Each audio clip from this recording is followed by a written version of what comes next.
ನರ್ತನ್ ಸರು ಕಾಟ ಕೊಡ್ತಾರೆ ಅಂತ ಹೇಳಿದ್ರಿ. ಯಂಗ್ ಡೈರೆಕ್ಟರ್ ಜೊತೆಗೆ ಎಲ್ಲವನ್ನ ಸಹಿಸ್ಕೊಂಡು ಹೊಂದ್ಕೊಂಡು ಕೆಲಸ ಮಾಡಿದಂಥದ್ದು ಆ ಒಂದು ಅನುಭವದ ಬಗ್ಗೆ ಹೇಳೋದಾದ್ರೆ. Because I am Young. ಹೌದು ಶಿವಣ್ಣ, ನೀವು ಹೆಂಗೆ? ಇಲ್ಲ, ಕೋಪ ಬಂದರೂ ಇಲ್ಲ. ಬಟ್ ಅಂದರೆ ಸಿ ಒನ್ ಥಿಂಗ್, ಅವರು ಏನೇ ಪಾತ್ರ ಮಾಡಬೇಕಾದ್ರೂ ಹಿ ವುಡ್ ಹವ್ ಥಾಟ್, ಅಂದರೆ ಆ ಪಾತ್ರದಲ್ಲಿ ಹೋಗಿ ಬಂದಿರ್ತಾರೆ. ಸೊ ನಾವು ಅದಕ್ಕೆ ಕನ್ವಿನ್ಸ್ ಮಾಡಬೇಕು. ಒಂದೊಂದ್ಸತಿ ಏನಾಗುತ್ತೆ, ನಾವು ನಮ್ಮ ಥರ ಹೇಳ್ತೀವಿ, ಬಟ್ ಅವ್ರು ಹೇಳಿದ್ದು ಕರೆಕ್ಟ್ ಇರುತ್ತೆ. So when we take that no, it will be change of expression will be different. ಅದು ಆಗಬೇಕು, ಅದು ಇದ್ರೆ ಚೆಂದ. ಯಾಕಂದ್ರೆ ನಮಗೂ ಬದಲಾವಣೆ ಬರ್ತಿಲ್ಲ ಅಂದರೆ ಒಂದೇ ಥರ ಇದನ್ನು ನೋಡೋಕ್ಕೂ ಬೇಜಾರಾಗುತ್ತಲ್ವಾ. ಹೊಂದ್ಕೊಂಡು ಹೋಗ್ಬೇಕು ಅಷ್ಟೇ. ಆಫ್ಟರ್ ಇಟ್ಸ್ ಅವರ್ ಫಿಲ್ಮ್ ಎಲ್ಲ. ಆಮೇಲೆ ಎಲ್ಲರಿಗೂ ಸ್ಪೇಸ್ ಕೊಟ್ಟು ಮಾಡಬೇಕು. ಎಲ್ಲದ್ರಲ್ಲಿ ಯಾವ ಜಾಗದಲ್ಲಿ ಹೀರೋ ಬರಬೇಕು, ಹೀರೋ ಬಂದೇ ಬರ್ತಾನೆ. ಯಾವ ಜಾಗದಲ್ಲಿ ವಿಲನ್ ಸ್ಕೋರ್ ಮಾಡಬೇಕು, ಮಾಡಬೇಕು. ಆ ಅಪ್ಸ್ ಆ್ಯಂಡ್ ಡೌನ್ಸ್ ಇದ್ರೂ ಚೆನ್ನಾಗಿರುತ್ತೆ. But I think Narthan in that way ಅವ್ನು ಪರ್ಟಿಕ್ಯುಲರ್ ಎಕ್ಸ್ಪ್ರೆಷನ್ನ ಕೇಳ್ತಾರೆ. ಅಂದರೆ ಒಂದೊಂದು ವಿಷಯ ಅದು ಸ್ವಲ್ಪ ಒಂದೊಂದು ಸತಿ ಅರ್ಥ ಮಾಡ್ಕೊಳ್ಳೋದು ತುಂಬ ಕಷ್ಟ. ವೆಯ್ಟ್ ಮಾಡ್ತಾ ಇರ್ತೀನಿ, ಓಕೆ ಹಿಂಗೆ ಬರ್ಬೋದು, ಮಾಡಿ ಅಂತಾನೆ. ಅಮ್ಮ ಫೋಟೋ ತೆಗೆದ್ಬಿಟ್ಟು ತೋರಿಸ್ತೀನಿ, ನೋಡಿ ಸರ್ ಇದೇ ಥರನೇ ಮಾಡ್ತೀರಿ, ಇವಾಗ ಇದೇ ಥರ ಮಾಡ್ತೀನಿ, ನಾನು ಇದೇ ಥರ ಮಾಡ್ತಾಯಿದ್ದೀನಿ ನೋಡಿಬಿಟ್ಟು ತೋರಿಸ್ತಿದ್ವಿ. ಆ ತಮಾಷೆಗಳು ನಡೀತಾ ಇರುತ್ತೆ.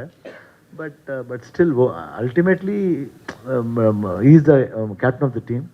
I think 100% will follow 100%. ನೀವು ಸಿನಿಮಾನ ಎಷ್ಟು ಸಾರಿ ನೋಡಿಲ್ಲ, ನೀವು ಫಸ್ಟ್ ರಿವ್ಯೂ ಕೊಡೋದು ಬೈರತಿರಣಗಳಲ್ಲಿ ಇನ್ನೂ ಫಸ್ಟ್ ಕಾಪಿ ಬರಬೇಕು. ಇನ್ನೂ ಇಲ್ಲ ಅಲ್ಲಿ ಶೂಟಿಂಗಲ್ಲಿ ಅಲ್ಲಲ್ಲೇ ನೋಡಿದ್ದೀನಿ ಅಷ್ಟೇ. ಅದನ್ನು ತುಂಬ ನೋಡಿಲ್ಲ, ಒಂದು 7-8 ಟೈಮ್ಸ್ ನೋಡಿರ್ಬೋದು. ನಾನು ಯೂಶ್ವಲಾಗಿ ಹಾಗೆಲ್ಲ ನೋಡಲ್ಲ, ಯಾಕಂದರೆ ನಂಗೆ ಫುಲ್ ಫಿಲಮ್ ನೋಡೋಕ್ಕೆ ನಂಗೆ ಇಷ್ಟ. ನನಗೆ ಯಾವಾಗಲೂ ಸೊ ರಿಲೀಸ್ ಆಗಿದ್ದು ಸಂಡೇ ನಾವಿಬ್ಬರು ಯಾವಾಗಲೂ ಥಿಯೇಟ್ರಲ್ಲಿ ಇರ್ತೀವಿ. ಸೊ ನಾನು ಮಧ್ಯ ಎಲ್ಲ ಅಷ್ಟೆಲ್ಲ ನೋಡೋದಿಲ್ಲ ನಾನು. ಬಟ್ ನನಗೆ ಕಾನ್ಫಿಡೆನ್ಸ್ ಇದೆ, ಚೆನ್ನಾಗಿ ಬಂದಿದೆ ಅನ್ನೋ ಕಾನ್ಫಿಡೆನ್ಸ್ ಇದೆ. Ma'am, irrespective of hits or flops, ಅಂದರೆ ಕಂಟಿನ್ಯೂಸ್ ಆಗಿ ಸಿನಿಮಾಗಳನ್ನು ಕೊಡುವಂತಹ ಒಂದು ಸ್ಟ್ರಾಂಗ್ ಪ್ರೊಡಕ್ಷನ್ ಹೌಸ್ ತುಂಬ ಇಂಪಾರ್ಟೆಂಟ್ ಇವತ್ತು ಆ್ಯಕ್ಚುಲಿ ಕನ್ನಡ ಚಿತ್ರರಂಗದಲ್ಲಿ. ಸೊ ಆ ನಿಟ್ಟಿನಲ್ಲಿ ಗೀತಾ ಪ್ರೊಡಕ್ಷನ್ಸ್ ಯಾವ ರೀತಿ ವಿಷನ್ ಅನ್ನು ಇಟ್ಕೊಂಡಿದೆ, ಎಷ್ಟು ವರ್ಷಗಳು, ಎಷ್ಟು ಸಿನಿಮಾಗಳು ಬರುವಂತಹ ಅಂದರೆ ಪ್ರೊಡ್ಯೂಸ್ ಮಾಡುವಂತಹ ಒಂದು ಗುರಿ ಇಟ್ಕೊಂಡಿದೆ? ನನಗೆ ಗೊತ್ತಿಲ್ಲ ಎಷ್ಟು ಫಿಲಮ್ ಮಾಡ್ತೀವಿ ಅಂತ ಗೊತ್ತಿಲ್ಲ, ಬಟ್ ಮಾಡಂತೂ ಮಾಡ್ತೀವಿ. ಈಗ 14th ಒಂದು ಅನೌನ್ಸ್ಮೆಂಟ್ ಕೊಡ್ತಾ ಇದ್ದೀವಿ, ಒಂದು ಮಕ್ಕಳ ಚಿತ್ರ ಮಾಡಬೇಕಂತ. ಅದರಲ್ಲಿ relationship between a professor and the student. ಅದು ಪ್ರೊಫೆಸರ್ ಆಗಿ ಇವ್ರು ಮಾಡ್ತಾರೆ. ಆ್ಯಂಡ್ ಶ್ರೀನಿ ಅವ್ರು ಡೈರೆಕ್ಟ್ ಮಾಡ್ತಾ ಇದ್ದಾರೆ ಅದನ್ನು. ಆಮೇಲೆ ನಮ್ಮ ಶಕ್ತಿಧಾಮದ ಒಂದು ಮಗು ಮಾಡಬೇಕನ್ನೋ ನನಗೆ ತುಂಬ ಆಸೆ ಇದೆ. ಬಟ್ ಡೈರೆಕ್ಟರ್ ಒಂದು ಸರಿ ಬಂದು ಹೋಗಿದ್ದಾರೆ, ಇನ್ನೊಂದು ಸರಿ ಬಂದು ಅವರು ಸೆಲೆಕ್ಟ್ ಮಾಡ್ಕೋತಾರೆ ಅಂತ ಅಂದ್ಕೊಂಡಿದ್ದೀನಿ. ಸೊ 14th ಅದನ್ನು ಮಾಡ್ತೀವಿ. ಆಮೇಲೆ ಯಾವುದೇ ಫಿಲಮ್ ನಾವು ಮಾಡಿದ್ರೂ ಫ್ಲಾಪ್ ಆಗಲಿ ಅಂತ ಗ್ಯಾರಂಟಿ ಮಾಡಲ್ಲ, ಹಿಟ್ಟಾಗಲಿ ಅಂತಲೇ ಮಾಡ್ತೀವಿ. ಐ ಹೋಪ್ ದಟ್ ಎಲ್ಲರಿಗೂ ಆ ಚಿತ್ರಗಳು ಇಷ್ಟ ಆಗಲಿ ಅಂತ ಆಗುತ್ತೆ ಅಂತ ನಾನು ಅಂದ್ಕೊಂಡಿದ್ದೀನಿ. ರೀಸೆಂಟಾಗಿ ಒಂದು ಸಂದರ್ಶನದಲ್ಲಿ ಅದೇ ಮಕ್ಕಳಿಗೆ ಒಂದು ಕರಕುಶಲ ತರಬೇತಿ ಇದು ಮಾಡ್ತಿದ್ದೀರಾ ಅಂತ, ನೀವೇ ಟೀಚರ್ ಆಗಿ ಅವ್ರಿಗೆ ಕೇಕ್ ಮೇಕಿಂಗ್ ಇದನ್ನು ಎಕ್ಸ್ಪೀರಿಯನ್ಸ್ ಹೇಗೆ? ಅದು ನಾನು ಅವ್ರ ಹತ್ರ ಮಾಡೋಕ್ಕೆ ಶುರು ಮಾಡಿ ನಾನೊಂದು 14-15 ವರ್ಷ ಇದ್ದಾಗಿಂದ ನಾನು ಬೇಕಿಂಗ್ ಮಾಡ್ತಾಯಿದ್ದೀನಿ. ನನಗದೊಂದು ಪ್ಯಾಷನ್. ನನಗೆ ನಮ್ಮ ಮಕ್ಕಳಿಗೆ ಆ್ಯಕ್ಚುಲಿ ಸುಮ್ಮನೆ ಹಾಗೆ ಕೇಕ್ಸು ಅದು ಇದು ಹೇಳ್ಕೊಡೋಣ ಅಂತ ಹೇಳ್ಬಿಟ್ಟು ಇವಾಗ we have come very far. ಇವಾಗ ಈ ಡಿಸೆಂಬರ್ಗೆ 3 ವರ್ಷ ಆಗುತ್ತೆ ಅವ್ರಿಗೆ ನಾನು ಟ್ರೈನ್ ಮಾಡ್ತಾ. ಆ್ಯಕ್ಚುಲಿ ಅವ್ರು ಇವಾಗ ಬಂದಿದ್ದಾರೆ ಇಲ್ಲಿ. ಸಂಡೇ ನಮ್ಮದು ವೆಬ್ಸೈಟ್ ಲಾಂಚ್ ಆಗುತ್ತೆ, ಏಂಜಲ್ಸ್ ಫಾರ್ ಎವರ್ ಅಂತ ಹೇಳ್ಬಿಟ್ಟು. ಮಕ್ಕಳೇ ನನಗೆ ಏಂಜಲ್ಸ್. ಸೊ ಅದರಿಂದ ಏಂಜಲ್ಸ್ ಅನ್ನೋ ಹೆಸರನ್ನ ನಾವಿಬ್ಬರು ಸೆಲೆಕ್ಟ್ ಮಾಡಿದ್ವಿ.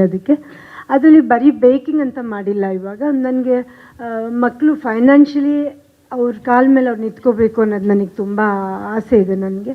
ಸೊ ಅದರಲ್ಲಿ ಇಟ್ಸ್ ಎ ಕಂಪ್ಲೀಟ್ ಥಿಂಗ್. ಇವಾಗ ಇಂಡಿಯನ್ ಫುಡ್ ತಗೊಂಡ್ರೆ ಬಿಗಿನಿಂಗಿಂದ ನಾವೇನಂತೀವಿ,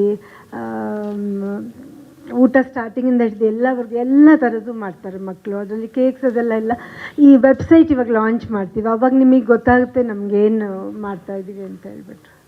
ಕಾವಲಿಗ ಸಾಂಗ್ ಇದೆಯಲ್ಲ, ಆಲ್ಮೋಸ್ಟ್ ಈ ಶಕ್ತಿಧಾಮ ಅಂತ ಸ್ಟಾರ್ಟ್ ಮಾಡಿದ್ದೆ ಅಪ್ಪಾಜಿ ಅಮ್ಮ. ಅಥವಾ ಅವ್ರು ಅವಾಗಲೇ ಕಾವಲಿಗ ಆದರು. ಐ ಥಿಂಕ್ ಸಮ್ವೇರ್ ಈ ಕ್ಯಾರೆಕ್ಟರ್ ಅಷ್ಟು ಒಂದು when U C the film ನಿಮಗೆ ಆ ಸಾಂಗ್ಗೆ ತುಂಬ ಕನೆಕ್ಟ್ ಆಗುತ್ತೆ. ಶಿವಣ್ಣ, ಹಾಗೆ ಫ್ಯಾನ್ಸ್ ಜೊತೆಗೆ ಯಾವಾಗ ಮೂವಿ ನೋಡ್ತೀರಾ ನೀವು? ಇಲ್ಲಿ ಶಿವಣ್ಣ, ಫ್ಯಾನ್ಸ್ ಜೊತೆಗೆ ಯಾವಾಗ ಮೂವಿ ನೋಡ್ತೀರಾ? ಅದೊಂಥರ ಸೆಲೆಬ್ರೇಷನ್ ಇರುತ್ತೆ, ಫ್ಯಾನ್ಸ್ ಜೊತೆಗೆ ನೋಡ್ತೀರಾ ಅಂತ ಹೇಳಿದ್ರೆ ಇನ್ನೂ ಪ್ಲಾನ್ ಮಾಡಿಲ್ಲ, ಏನಂತ ಗೊತ್ತಿಲ್ಲ. ಕರೆಕ್ಟ್ ಟೈಮ್ ನೋಡ್ಕೊಂಡು I think I'll be watching. ಹಾಗೆಯೇ ಮಫ್ತಿ ಸಿನಿಮಾ ಬೇರೆ ಲ್ಯಾಂಗ್ವೇಜಲ್ಲೂ ಕೂಡ ರೀಮೇಕ್ ಆಗಿತ್ತು ಶಿವಣ್ಣ, ಲೈಕ್ ತಮಿಳಲ್ಲಿ ಪಟುತಲ ಅಂತ ಹೇಳಿ STR ಅವ್ರು ಮಾಡಿದ್ರು. ಹೌದು. ಸೊ ಈ ಮೂವಿ ಇದು ರೀಮೇಕ್ ರೈಟ್ಸ್ ಬೇರೆದಕ್ಕೆ ಅಂದರೆ ಬೇರೆ ಲ್ಯಾಂಗ್ವೇಜಿಗೆ ಹೋಗೋದು ಬೇಡ ಅಂತಾನೆ ಪ್ಯಾನ್ ಇಂಡಿಯಾ ಮಾಡಿದ್ರೆ ಹೇಗೆ ಅಂತ? ಹಂಗೇನಿಲ್ಲ, ಆ್ಯಕ್ಚುಲಾಗಿ ಫಸ್ಟಿಂದನೇ ಇದು ಬರಲಿ ಅಂತಲೇ ಆಸೆ ಇತ್ತಿದ್ದು. ಆ್ಯಕ್ಚುಲಿ ಇದು ಹಿಂದಿಲೂ ಚೆನ್ನಾಗಾಗಿದೆ, ಯಾವುದು ವ್ಯೂವಿಂಗ್ ತುಂಬ ಚೆನ್ನಾಗಿದೆ. ತಮಿಳ್ ತೆಲುಗುಲ್ಲ later on they started watching. ಆಮೇಲೆ ಸಿಂಬು ಅವರು ಪಾಪ ಒಳ್ಳೆ ಮಾತು ಹೇಳಿದ್ರು ಬೇರೆ ಅವತ್ತು ಫಂಕ್ಷನಲ್ಲಿ. ಅದು even is A great actor. ಅವ್ರ ಬಾಯಲ್ಲತ್ತ ಬರೋದು ನಿಜವಾಗ್ಲೂ ಖುಷಿಯಾದ ವಿಷಯ.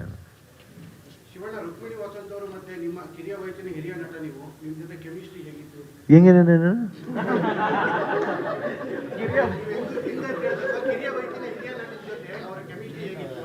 ಕಿರಿಯ ವಯಸ್ಸಿನ ಹಿರಿಯ ನಟರು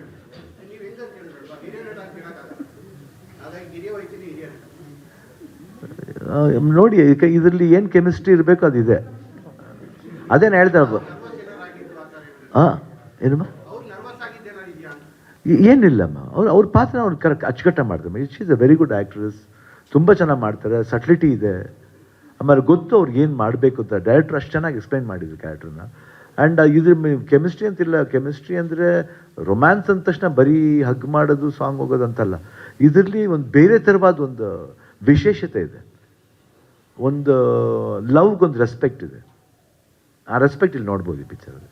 ಸ್ವಾದಿಷ್ಟತೆಯ ಸ್ವಾದ, ತಾಜಾತನದ ಆಹ್ಲಾದ, ಉತ್ತಮ ಆರೋಗ್ಯ ಮತ್ತು ಹೆಚ್ಚಿನ ರೋಗ ನಿರೋಧಕ ಶಕ್ತಿಯ ವೃದ್ಧಿಗೆ ಈಗ ನಿಮಗೆ ಸಿಗುತ್ತಿದೆ ಉತ್ತಮ ಗುಣಮಟ್ಟದ ಪೌಷ್ಟಿಕಾಂಶ. Shri Vaidik millet health mix. ಇದು ಸಿರಿಧಾನ್ಯಗಳ ಸಂಪತ್ತು.